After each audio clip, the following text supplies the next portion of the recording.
Tony confronted Shador. I initiated the conversation. How we feeling? The floor is yours. So didn't appreciate the fact that this interaction was filmed without my knowledge. Boy, listen to Tony's voice, though. He sounded like a big baby to Shador. And it turned out it was his brother who is doing, I don't know, they're documenting everything of his rookie season.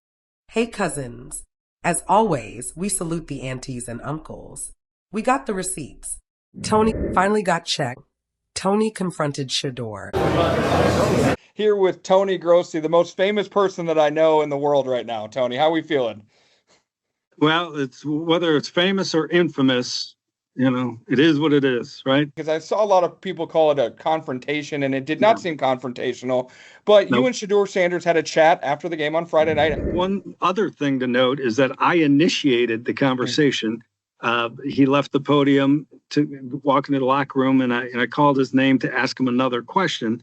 And that's when we discussed what was on his mind.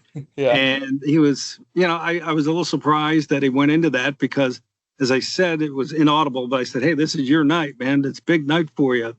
Have fun. But I appreciated the fact that he did not say what was on his mind from the podium, as other quarterbacks have done with me, which is very uncomfortable. And I also didn't appreciate the fact that this interaction was filmed without my knowledge.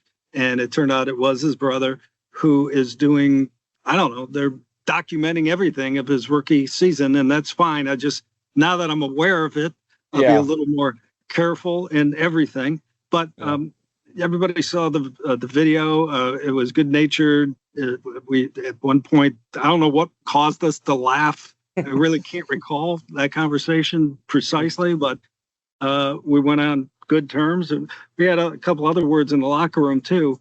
But it was fine. I was a little bit surprised though that on his big night, and it was a big night for him, considering all the circumstances, that he would raise this. I thought that's why I thought he was joking. It shouldn't have been that big a deal on his mind after his big night. But anyway, all was good. Saw each other today at practice, and we move on. Probably thinking he could press him like he's done with his commentary for months. But Shador stood his ground, calm but sharp. Tony, I be hoping you got something positive to say about me. You always say negative stuff about me. And I'm like, I ain't do nothing to you. I ain't see nothing positive that you ever say. I did something positive every day. What I'm saying, come on, Tony.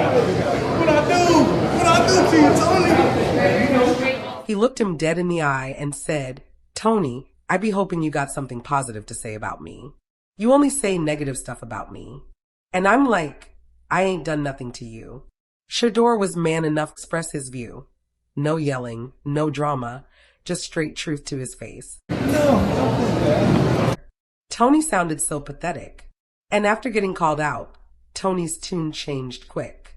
Suddenly, the same super grandpa who'd been negative towards Shador for months was on camera calling his debut outstanding. Today, the whole world is watching the video. Old school doesn't like to be blasted on camera. And now Tony is on radio trying to downplay it, saying it was a private conversation between him and Shador. What he didn't know, Shador's brother recorded the whole thing. Like Shador brother Bucky always says, the rejected will be respected. And after that game and that moment, Shador made sure both happened in the same night.